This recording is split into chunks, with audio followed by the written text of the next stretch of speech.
Yeah, your audio is not coming through if you're speaking.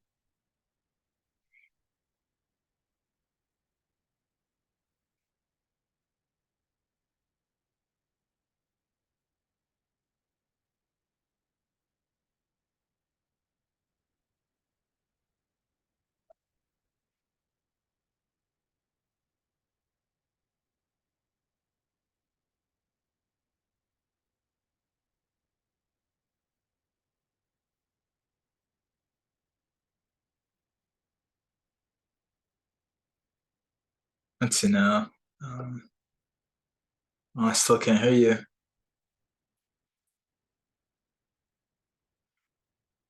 Let's see.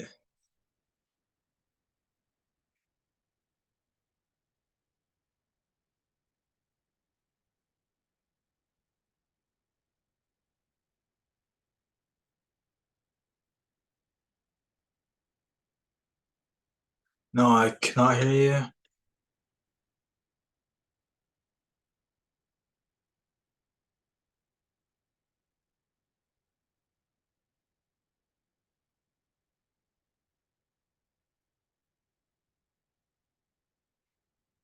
Hmm.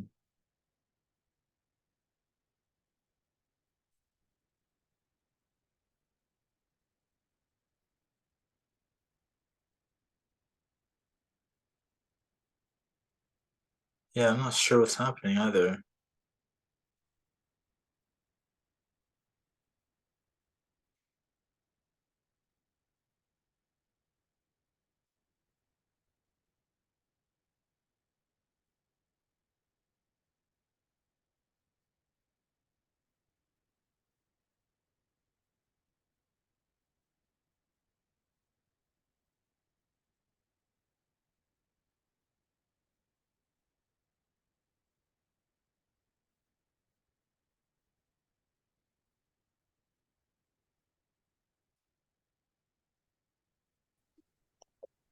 There we go. Now can you hear me? Yeah, there Now we can, go. I can hear you now. there we go. I didn't realize I had to click the actual like Wi-Fi setting or something. I've never had to do that. It's weird. Okay, Hey, okay. awesome. Adam, how you doing? I'm becoming great. How are you?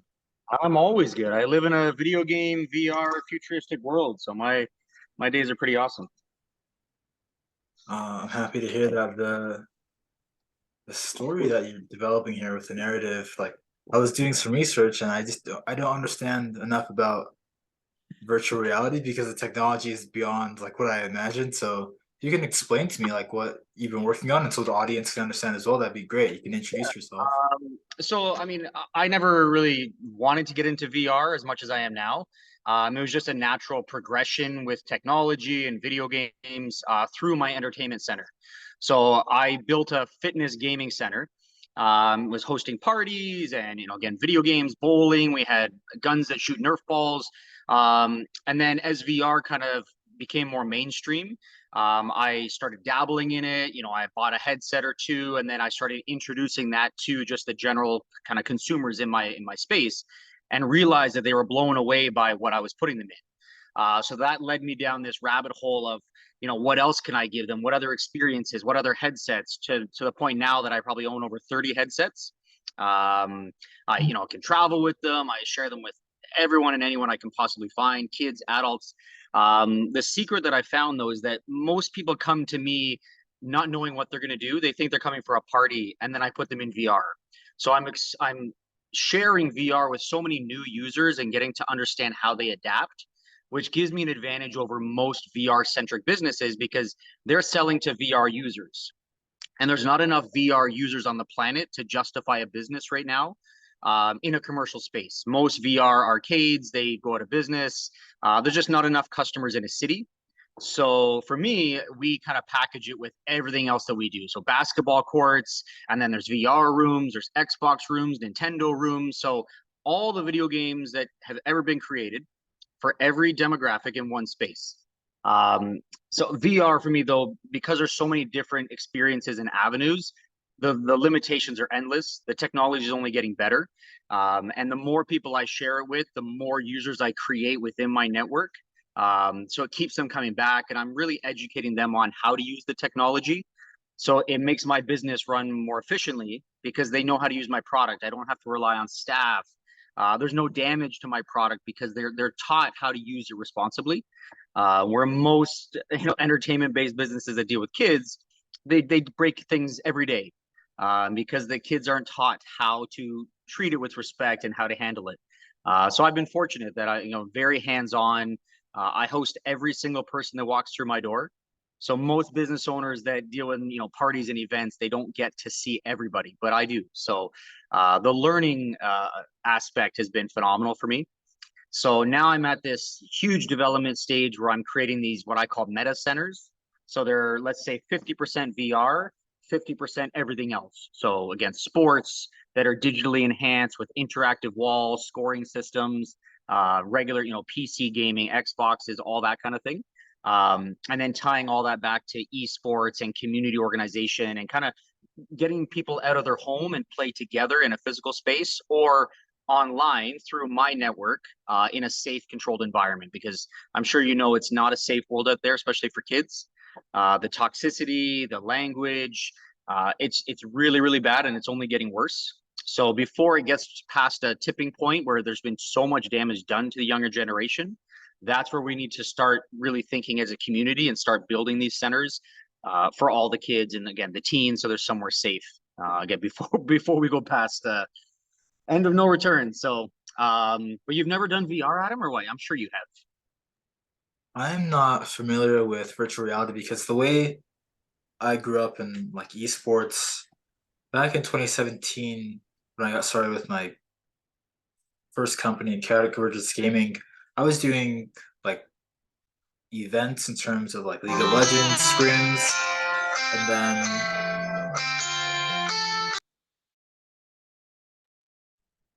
I was doing things in terms of like League of Legends scrims, and so I was familiar with PC gaming to that extent.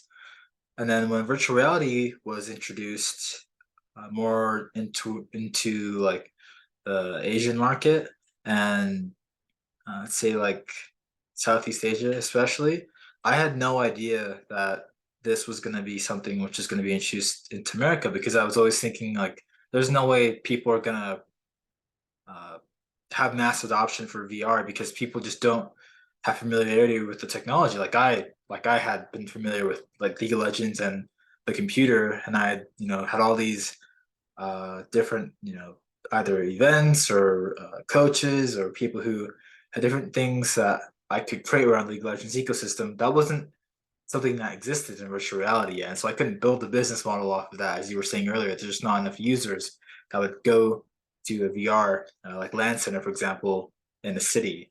And so I always thought when I was trying VR, because I'm not used to it, like I would get motion sickness, which you can overcome that over time. But again, the problem is for me, because there's not enough users for VR, especially, like I don't have the incentive to build a business model around that. I have more incentive to learn about the technology, do some education around learning, and then show people like, hey, if you want to go experience VR, like go speak with Geoff, and then Geoff can explain like this is something you can actually do with your friends or family. And then you mentioned earlier the environment being safe for children, then having people have the how you say it, intellectual curiosity to learn about the technology, which that's not something that's had ever happened before until people like yourself have been introduced into esports and gaming. And so I've never experienced what you have to offer. It's just not something that is around really.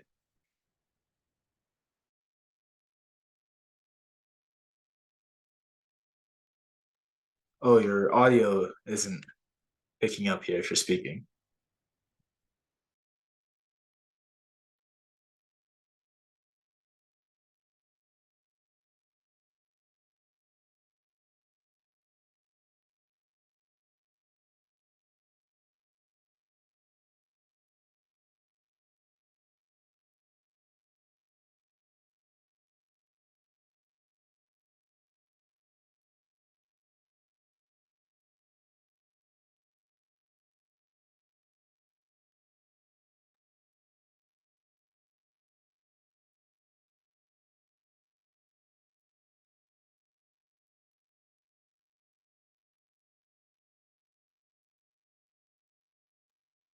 No audio yet. Yeah, it's not picking up. Might have to reconnect.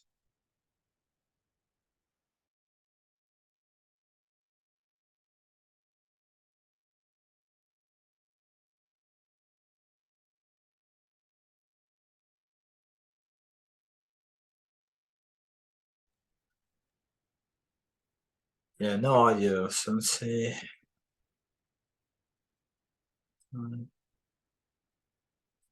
Connecting.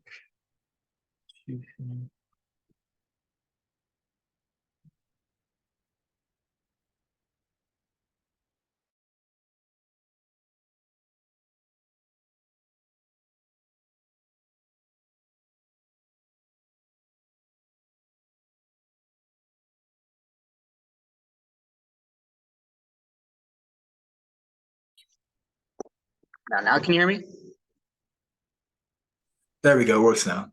Okay. No, a phone call came in. I could hear you the whole time, but I think the phone call interrupted my my out audio. Um, but I could hear you totally fine. So yeah, sorry. The VR market again for the esports and stuff, it's just too expensive and too much of a learning curve for most people to jump into. So it really needs, again, a foundational company like what I have going on and maybe others around the world to really bring it to light and kind of create a different type of esports. But it's the learning curve. Off the top of my head, there's only about 25 million headsets sold in North America, which is nowhere close to the amount of consoles and computers in the world. So, there's no, sponsors, there's no huge market behind it because, again, there's not enough daily users at the same time. There might be millions of users, but a lot of time you go into a game or an experience, no one's there. So it feels very alone, right? So you need an organization to say, hey, every hour on the hour, there's 10 people, 15 people playing these VR games.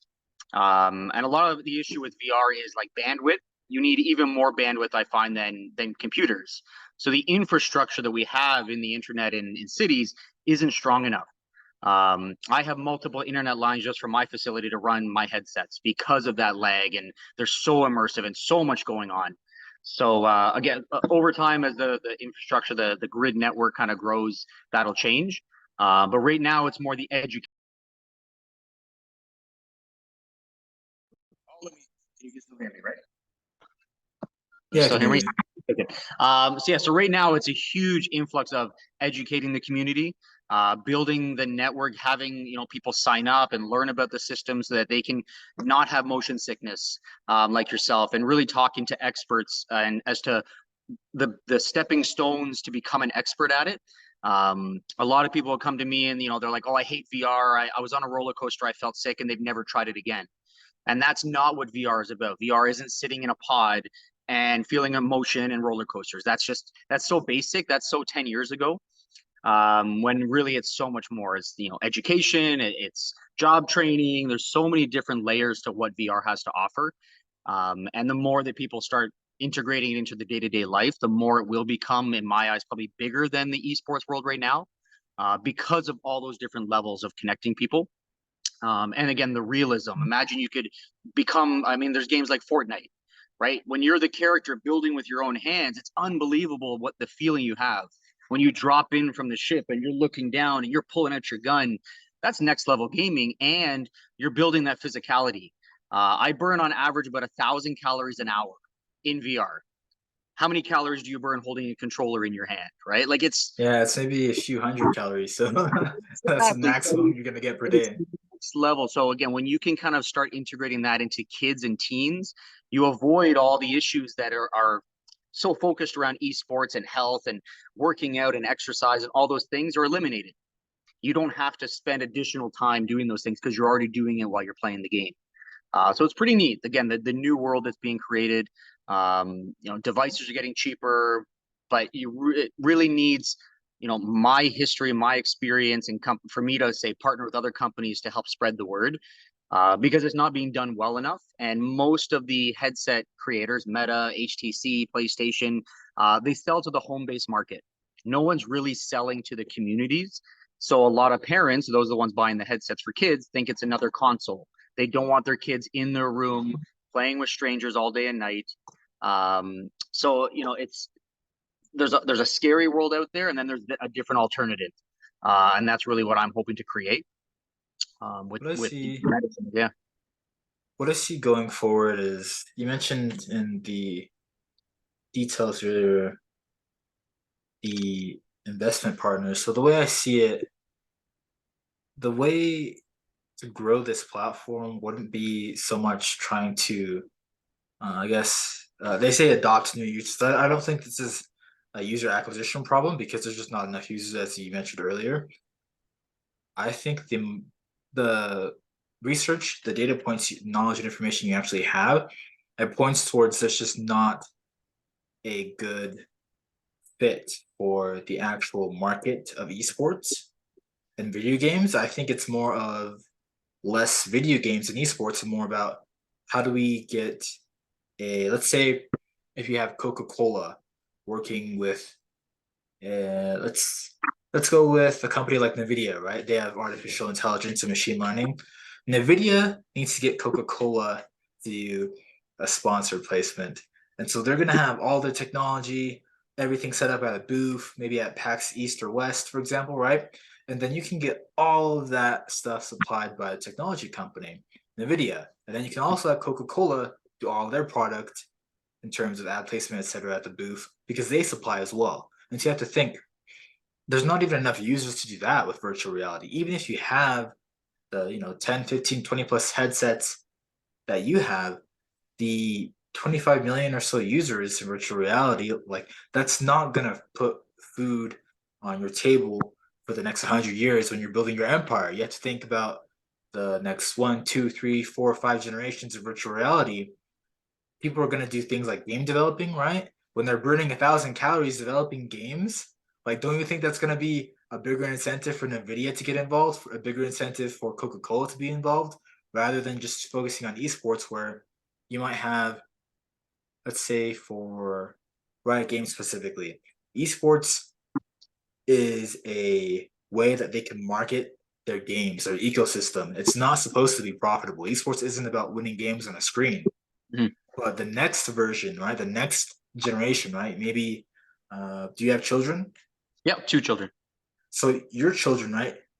Their generation, their children, that's when esports is actually going to be about winning games on a screen because they'll be in virtual reality more often than we are. They'll Yep. have the higher bandwidth connections. So when they're developing games in VR, burning 1,000 calories, NVIDIA will come to them, Coca-Cola will come to them, and they'll say, hey, we want a game developed in the next week. Can you do that with our machine learning? Can you do that with our artificial intelligence? And they'll say, yeah, we can develop a game in a week because Fortnite already has their creator platform, right? They're developing games so quickly and everybody's getting paid an insane amount of money. You could do that in virtual reality faster. But the problem is, as you said, with these 25 million users, your company is not going to be an esports video game company in this generation.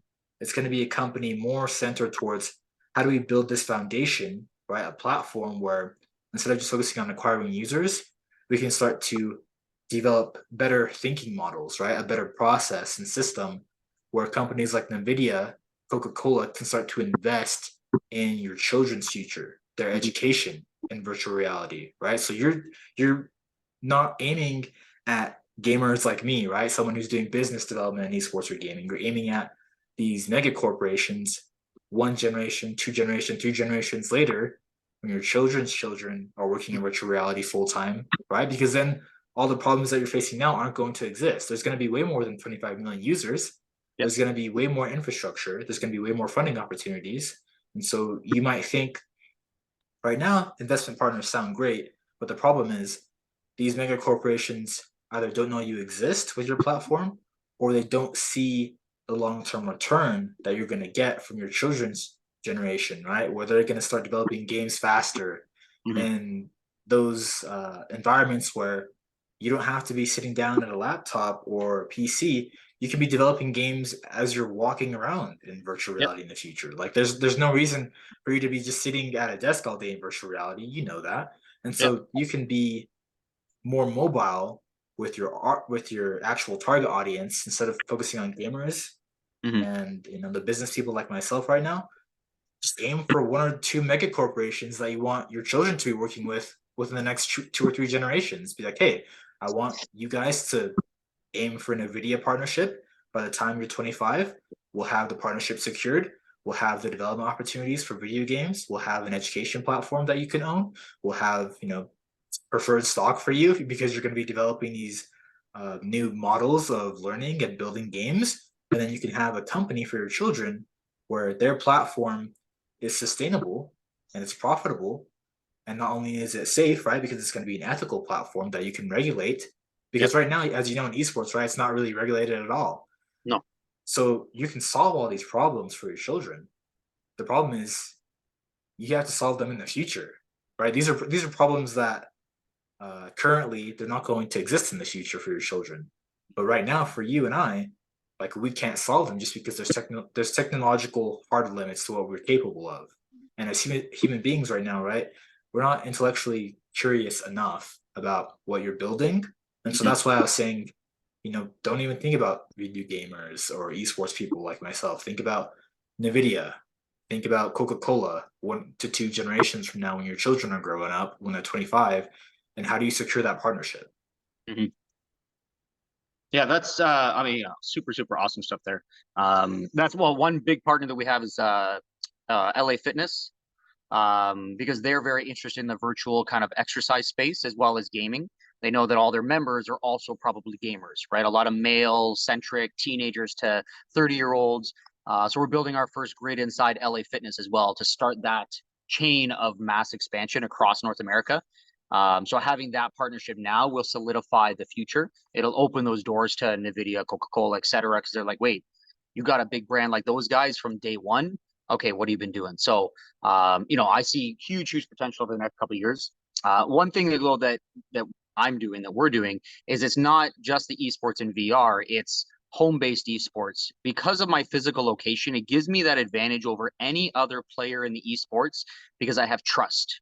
I have families that they trust that we are looking at for the children. So they would much rather them sign them up to our kind of grouping of esports and moderators versus anyone else out there because we're a physical space. We're not just an online entity that, looks good, right? They can come and meet people. And again, these these locations that'll open up are going to really encourage the families, encourage kids to join this. Unlike, I mean, there's house league sports in every city, but there's not house league esports in every city where kids can go and partake who don't want to do physical sports. So having the sports and the esports and the VR in one space really kind of creates these super meta esports athletes of the future. And I know from my own experience, my kids' experience, my kids are on a whole other level versus any other children they've ever met because of what they've been introduced to over the last, say, 5-6 years with technology, physical interaction in a digital space. I can see it in them at 13 and 10, boy and a girl, how this plays out. So again, really exciting stuff on, not just VR esports. To me, VR esports, like you said, is more future.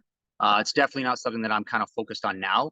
Now is more the Xbox esports, the computer esports, teaching kids how to interact more with computers. Because again, the capabilities of the PCs are a lot better than, let's say, again, a Switch or an Xbox, and learning how to code and create your own games.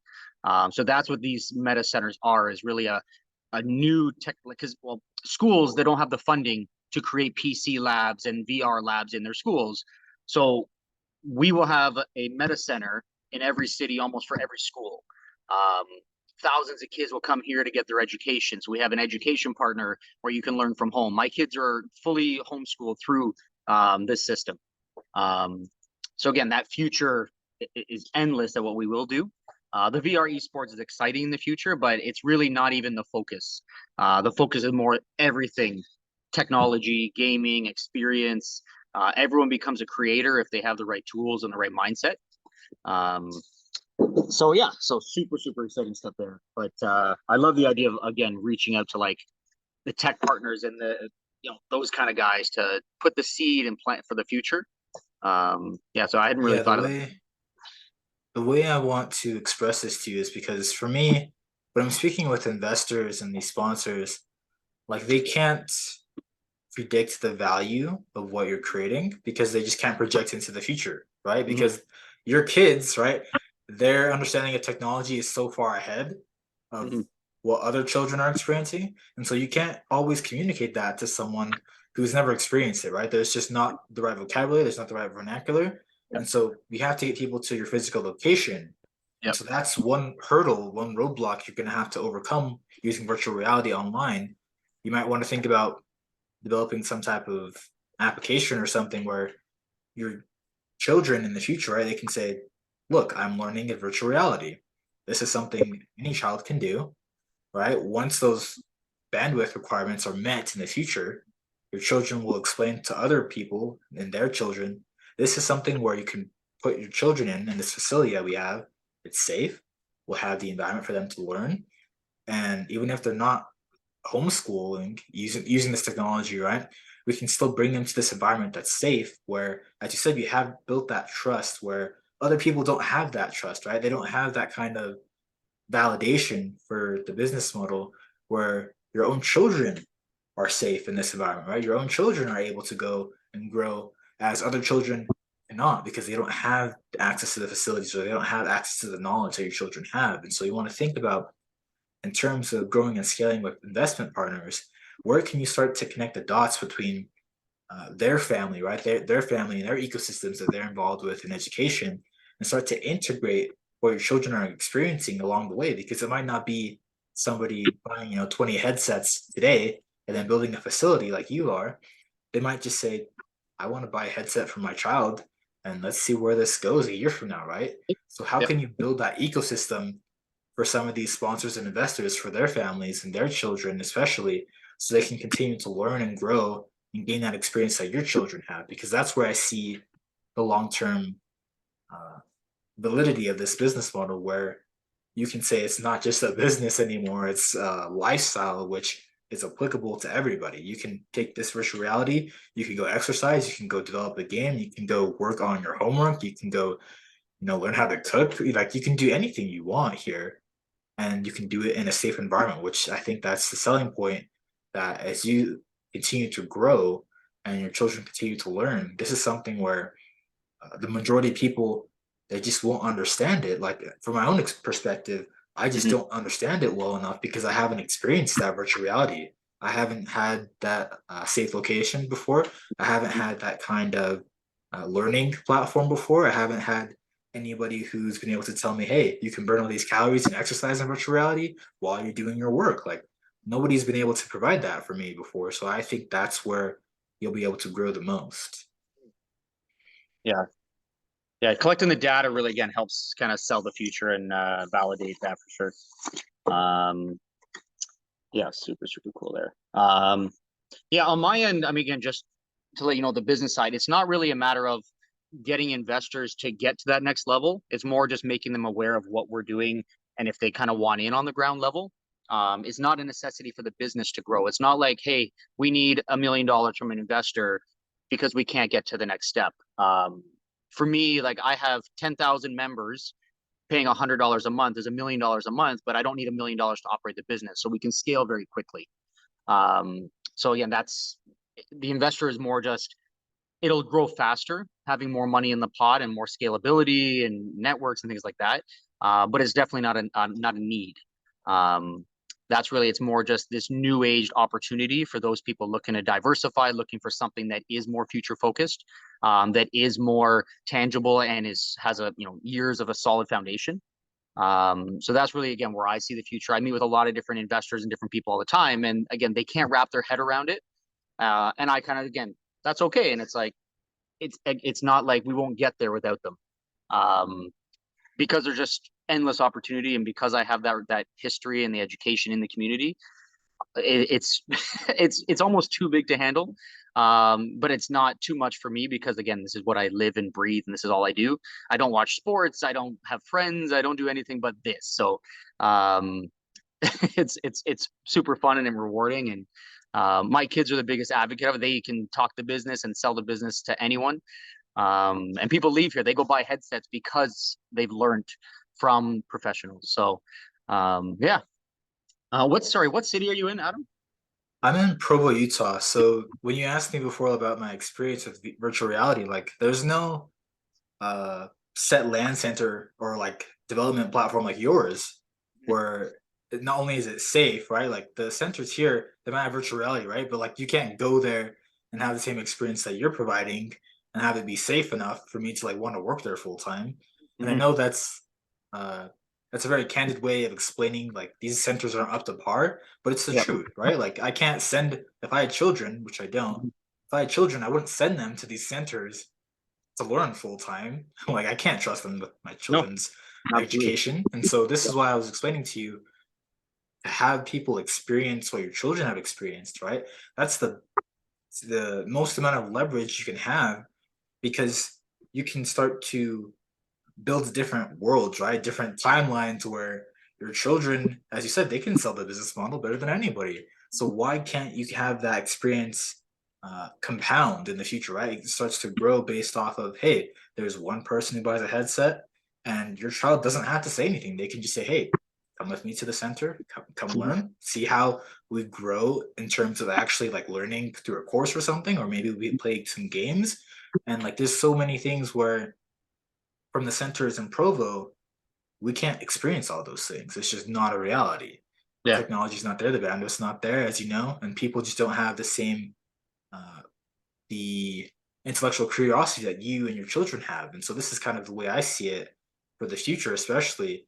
People just have to experience it themselves. And I would recommend people to continue to speak with yourself and other professionals that you know and recommend because you just won't really understand until you experience it.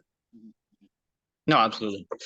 Um, oh, super cool. Yeah, definitely. Again, some good insight for me to kind of ponder. I like the more education focused angle of the kids, although it's huge in my my plans.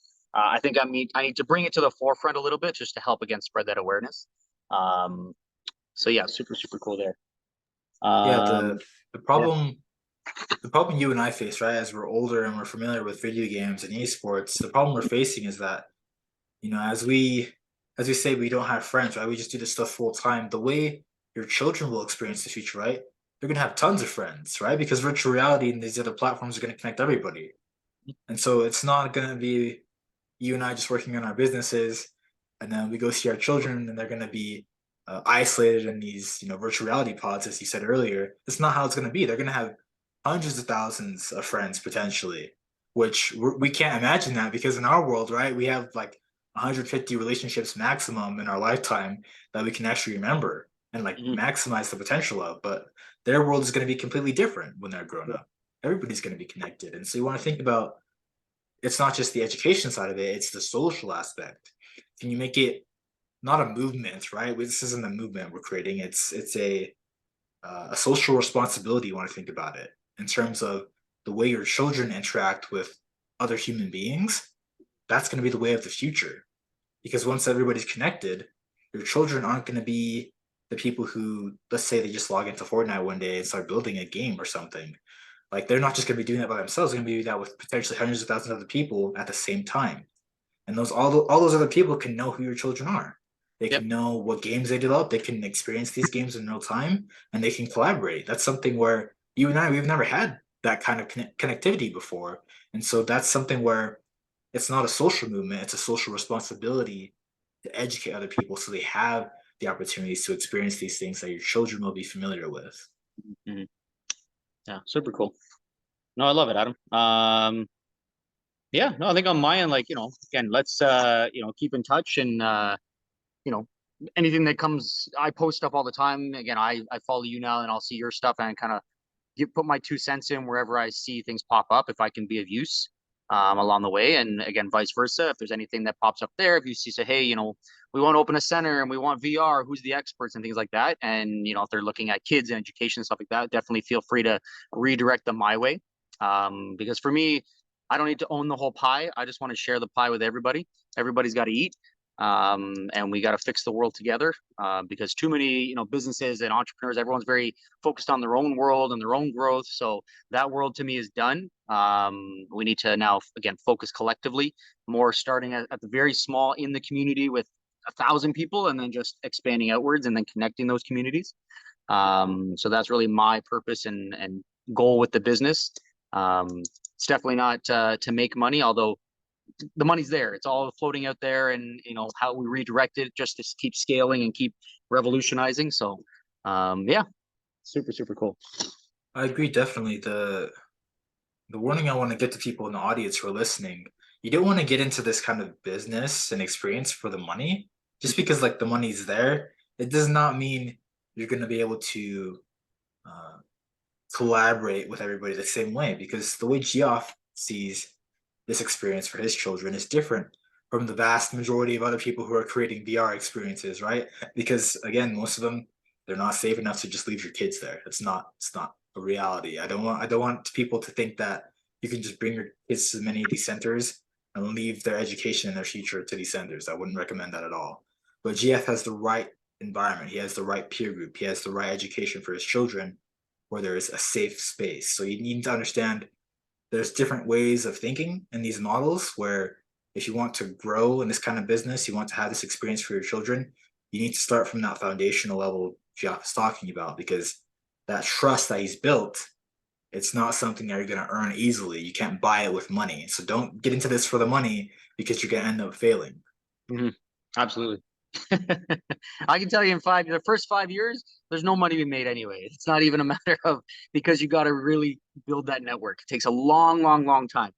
But it's worth it if you enjoy it, for sure. It's all All worth right, it. Geoff. Thank you so much for your time. I will have this video up on YouTube shortly. Let Awesome. people know where they can find you online.